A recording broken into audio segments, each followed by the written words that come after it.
Iya, Kristen, Pak. Abang mau nanya atau mau ditanya nih?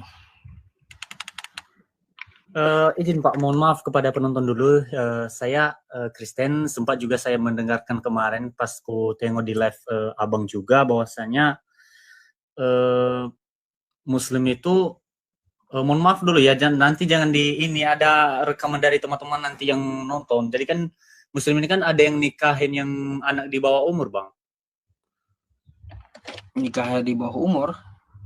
Di Iya, mana? ada itu pas Abang berdiskusi sama Bang Edis TV, kan ada itu kan seorang apa namanya itu si dia menikahi anak di bawah umur itu ada itu Pak. Lalu di penjara. Uh, Kayaknya belum tahu. Nanti abang jelaskan aja itu karena sempat saya juga melihat semalam di Bang, kalau live nggak juga. jelas ngapain anda bawa? Saya juga nggak ngerti kayak gimana. Kalau di dalam Islam ada aturan fikih, seorang wanita yang haid boleh menikah gitu. Oh iya Pak, berarti kan wanita juga kayak yang haid itu kan ada juga yang umur 12 tahun ya. Ada, Berarti kalau memang dibenarkan di agama Muslim berarti bisa dong Pak. iya. Karena memang nggak ada batasan. Oke, berarti bisa ya, masih di bawah umur lah ya. Tapi kita Seorang berbicara wanita itu Pak itu ya. kalau dia haid umur 12 tahun, boleh dia menikah. Tergantung dia berada di negara mana lagi. Kalau di negaranya di Indonesia, ya di bawah 18 tahun tidak boleh menikah, ya nggak boleh 12 tahun tadi. Oh, berarti nggak semua Pak ya, nggak semua di negara lain atau di Indonesia nggak disamakan gitu bagi umat Muslim. Misalnya kan ada di Arab Saudi yang umur 12 Iya, tahun nggak bisa nikah. iya Bang. Masalahnya gini, ya kita kan di Indonesia, peraturan Indonesia wanita menikah nggak boleh di bawah 18 tahun. Maka Iya ikut betul. aturan negara. Tapi kalau di dalam Islam secara agama, kalau dia haid, dia boleh menikah. Oh, berarti secara garis besarnya berarti mengikuti aturan Pak, bukan mengikuti agama lah berarti, mengikuti aturan pemerintah lah. Ya karena di dalam Islam, di mana Islam itu berada, diperintahkan Allah untuk mengikuti pemimpin. Ya ayyuhalladzina amanu ati'ullaha wa ati'ur rasul wa ulil amri minkum. Nah, itu hai orang-orang beriman, ya, ikutilah Allah dan ikutilah Rasul dan pemimpin atau pemegang kekuasaan di antara kamu. Kalau Oke, pemimpinnya oke, saya menerapkan paham. Berarti hanya di menerapkan Indonesia 18 ada tahun, umat Muslim. Kalau di Indonesia nggak diizinkan karena ada aturan dari pemerintah, kan begitu Pak ya? Jadi mungkin itu clear ya, mungkin di negara lain bisa lah ya, kalau misalnya mengizinkan juga. kalau di negara lain saya kurang tahu dah aturannya kayak gimana. Kalau aturan Islamnya, kalaunya dia udah haid boleh gitu. Oh, oke, oke. Jadi pertanyaan satu lagi Pak, nggak lama-lama saya bertanya. Tentang minum kenci otak itu Pak kan di mana itu Pak? Di Arab Saudi ya? Bagi Muslim. Ada manfaatnya bagi agama Muslim ya? Nah, ini pula yang Anda yang salah. Kencing onta itu sejarahnya bukan untuk Muslim. Ah, Ah, tapi untuk orang kafir dari suku Urana dalam hadis itu. Bukan diperintahkan untuk Muslim, Bang. ya, Itu Anda ya. salahnya. Katanya di Muslim boleh minum kencing unta. Siapa yang membolehkan? Siapa yang perintahin? Gak ada perintahnya minum kencing unta. Tapi ada sebuah sejarah. Di zaman Nabi dulu ada suku yang datang kepada Nabi. Namanya suku Uranah. Mereka itu orang kafir. Dia minta pengobatan alternatif kepada Nabi. Lalu Nabi menyarankan untuk mengambil kencing unta dan susunya dicampur. Mereka lakukan tuh. Mereka lakukan, ternyata sembuh mereka dari penyakitnya. Oke Pak. Setelah mereka sembuh, untanya dirampok pula. Wah, berarti secara garis besarnya berarti itu orang orang agama Muslim ya, ya karena dia mau minta tolong sama si Nabi ya.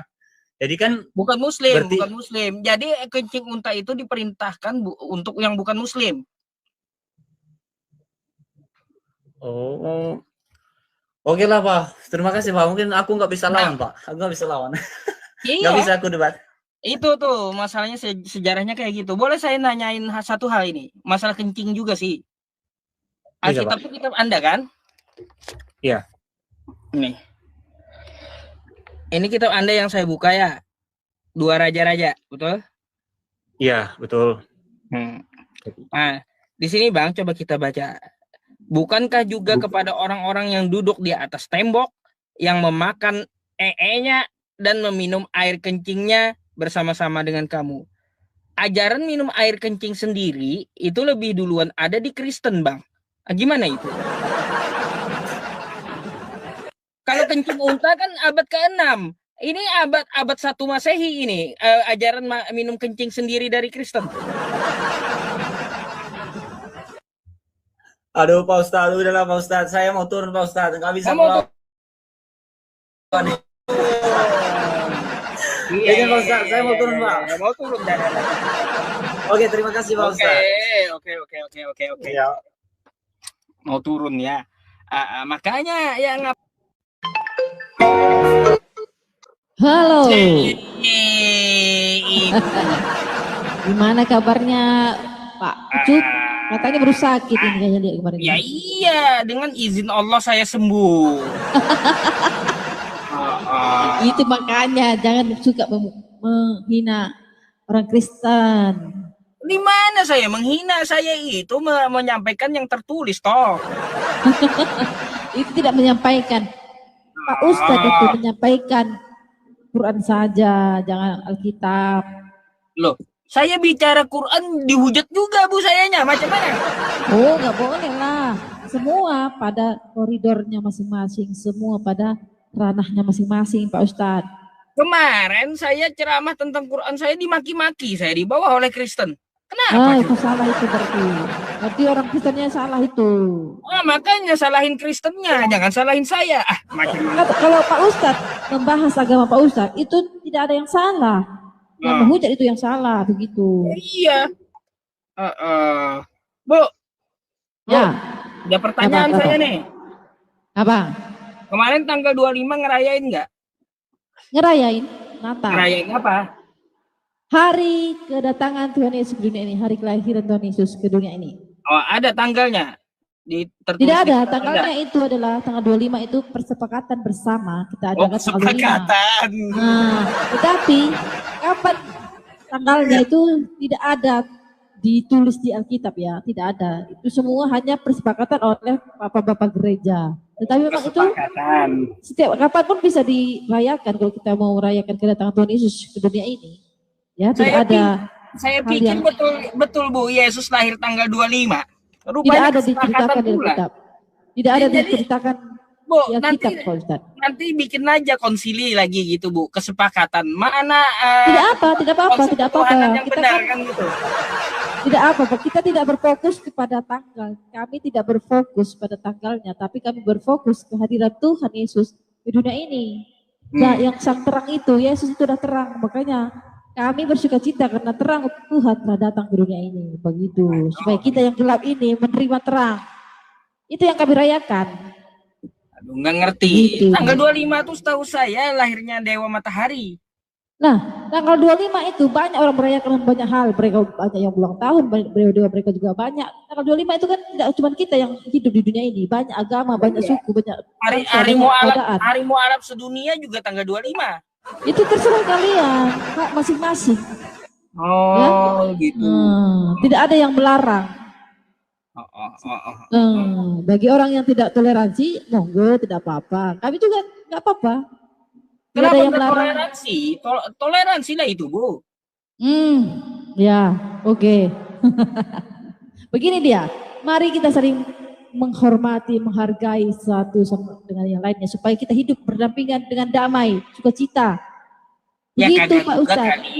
Kagak juga kali minta diucapin hari raya besarnya. Kami tidak pernah meminta diucapkan selamat raya Pak Ustadz. Tidak pernah. Saudara mau mengucapkan terima kasih, tidak pun kami berterima kasih, ada yang kami permasalahkan. Tidak ada kami meminta-minta untuk mengucapkan selamat Natal, tidak ada.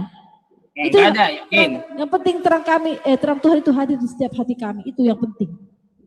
Dan terang itu datang ke dunia ini supaya menerangi dunia yang gelap ini. Firman Tuhan berkata, akulah terang dunia. Barang siapa mengikut aku, dia tidak akan berjalan di dalam kegelapan, melainkan memiliki terang hidup. Itu firman Tuhan. Yesus berkata, akulah terang dunia. Barang siapa mengikut aku, dia tidak berjalan di kegelapan lagi, melainkan memiliki terang hidup itu. Nah, terang itu sudah hadir di dunia ini, menerangi setiap yang gelap. Itu Pak Ustaz. Hutan masih gelap itu. Oh, hati kita lah, hati kita. Oh, hati yang jelas dong ngomong. Hutan pun masih gelap malam nih. Ya. Itu memang harus gelap. Kok nanti hutan itu terang nanti. Tapi kata Edis ke orang kayak Anda orang gila. Buang Tritunggal itu ke sampah. Setiap perkataan, setiap orang memiliki penilaian masing-masing. Saya tidak mencas siapapun. Setiap orang memiliki daya pikir dan daya tangkap masing-masing. Ya, tidak pernah ada yang salah. Monggo tidak apa-apa. Tritunggal buang ke tong sampah aja, Tritunggal tuh. Begini Pak Ustadz, mau Tritunggal, mau Oneness, mau apapun itu, yang penting dia percaya Yesus Tuhan. Saya tidak permasalahkan. Ya. Karena setiap manusia itu memiliki iman, setiap orang itu memiliki pemikiran masing-masing Pak Ustadz. Gak bisa kita paksakan pemikiran kita ke orang lain, dan orang lain, pemikiran orang lain kita ambil ke kita, gak bisa. Ya, kita harus saling menghargai, itu yang Tuhan minta. Saling mengasihi, saling menyayangi, saling mengampuni, itu yang Tuhan kehendaki. Bukan masalah berapa Tuhanmu, berapa Tuhan tidak. Masa setebal ini kitab Anda cuma kasih aja ya ajaran. Itulah dia. Mana ayat-ayat marilah kita memuaskan birahi, dibacain nggak? Oh, itu kan konteksnya apa dulu? Saya tahu itu. Itu kan konteksnya orang yang berbuat dosa. Orang yang tersandung dengan orang hal-hal yang dosa, yang perempuan jalang itu. Siapa tergoda dengan perempuan jalang itu kan masuk ke dalam kubur. Dalam beratnya yang Ibu bisa menjelaskan, kalau bisa Ibu menjelaskan, tolong dong jelaskan sama saya Kejadian 19 nomor 32 coba.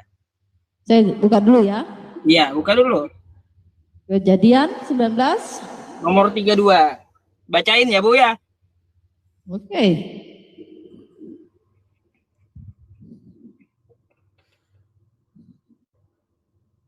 Tiga dua, oke, 32.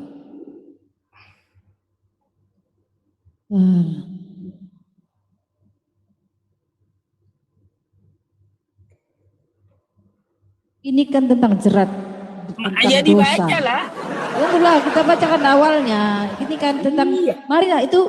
Jadi dosa itu memanggil-manggil saudara, memanggil-manggil Pak Ustadz itu. Marilah kita dibaca aja dulu biar saya ngerti gitu apa konteksnya. Iyalah, nggak usah. Jangan menjadi menghujat ayat ini. Ini kan tentang Sodom dan Gomora atau apa ini? Saya menghujat apa tadi? 19 ayat. Saya minta bacakan kok dibilang menghujat pula saya. Ayat 32. Macam mana pula itu? Dia langsung ke ayat pertama. Nah, ini kan tentang Lot dan kedua anaknya perempuan. Ya, benar nggak sih? Iya kan, itu perikopnya dari ayat 30, perikopnya. Nah, ini tentang anak-anaknya Lot, kan ibunya meninggal. Mereka tuh takut tidak punya keturunan. Nah, begini, dia ini takut tidak memiliki keturunan. Ini satu hal contoh yang salah. Jadi Alkitab itu adalah buku yang jujur. Jadi mau kayak gimana kita diskusikan Bu? Ada yang saya begini, tanyakan. Jadi Alkitab itu Pak Ustadz, semua yang tidak perlu kita ikuti. Ibu nggak mau baca. Ya, oke. Jadi saya baca dari awal biar dari 30 harus dibaca dari awal. Pergilah Lot dari Zoar dan ia menatap bersama-sama dengan kedua anaknya perempuan di pegunungan, sebab ia tidak berani tinggal di Zoar, maka diamlah ia dalam suatu goa berserta kedua anaknya. Kata kakaknya kepada adiknya, ayah kita telah tua dan tidak ada laki-laki di negeri ini yang dapat menghantui kita seperti kebiasaan seluruh bumi. Marilah kita beri ayah kita minum anggur, lalu kita tidur dengan dia, supaya kita menyambung keturunan dari ayah kita. Pada malam itu mereka. Ini adalah contoh yang salah karena mereka tidak takut tidak ada keturunan. Lanjut lagi, 3-3-nya. Nah, pada malam itu mereka memberi ayah mereka minum anggur, lalu masuklah yang lebih tua untuk tidur dengan ayahnya, dan ayahnya itu tidak mengetahui ketika anaknya, ayah kan tidak tahu. Ayahnya tidak tahu mengetahui anaknya itu tidur dengan ketika bangun keesokan harinya, katakanlah Keesokan harinya berangkatlah kakaknya. Nah, adik kakak ini meniduri ayahnya karena mereka takut tidak punya keturunan. Oh, Dan boleh ini adalah contoh yang salah. Oh, contoh yang salah di Kristen Ya, ayahnya ini gitu. contoh yang salah. Di Alkitab itu banyak contoh yang salah, seperti Daud berbuat dosa dengan istri orang, itu juga yang salah. Dan kalau ada itu contoh yang salah filosofinya. dicantumkan di kitab Anda, itu contoh yang salah kata Anda. Itu dicantumkan dalam kitab Anda. Kalau dua perempuan tadi hamil, nah, begini Pak Ustadz. Ayahnya nyebut apa ke anak tuh? Cucu atau anak? Atau anaknya nyebut itu apa? Itu tidak bermasalah. Itu adalah dosa besar. Itu adalah salah. Bingung itu saya. Begini, Alkitab itu adalah jujur. Alkitab itu terbuka. Alkitab itu kehidupan. Bagaimana yang jelek itu, bagaimana akibatnya. Bagaimana yang baik, bagaimana akibatnya. Kita tinggal memilih mana kita yang baik. Gitu. Bu, saya bingungnya kayak gini. Yang ayah nanti nyebut. Nah, itu nggak usah kita kesana, makanya pemikiran Ustadz itu anaknya atau cucunya gitu. Begitu. Makanya Pak Ustadz itu jangan kotor pemikirannya. Lah, kan wajar saya kritik di situ. Nah, di sini kan kita mengerti konteksnya. Di sini kita mengerti konteksnya. Di negeri itu tidak ada laki-laki selain ayahnya, sehingga anak-anaknya itu takut tidak punya keturunan. Itu kan konteksnya. Lalu kalau dia punya keturunan, yang ayahnya tadi nyebut anaknya tuh apa? Itu anaknya urusan mereka, bukan kita yang mengurus. Mungkin kayak gini aja Bu, kasih judul anakku adalah cucuku. Gitu kali ya. Begini, itu adalah contoh yang salah. Kemudian kita tidak ada yang boleh mengikuti itu, begitu. Tidak ada perintah untuk mengikutinya. Tidak boleh mengikuti apa yang dilakukan hal yang salah. Begitu Pak Ustadz. Ya makanya bikin bingung. Nanti kalau anaknya lahir, bingung. Apa? Kalau kita dituntun Roh Kudus, tidak akan pernah bingung. Kalau kita di dalam Tuhan, masa yang kayak bingung. Yang kayak gini masuk ke kitab Bu. Tidak apa-apa. Kitab itu adalah buku kehidupan. Ya, semua akan diceritakan di dalamnya. Tidak ada yang disembunyikan, tidak ada yang dibohong-bohongi. Semua diceritakan oleh Alkitab. Ya.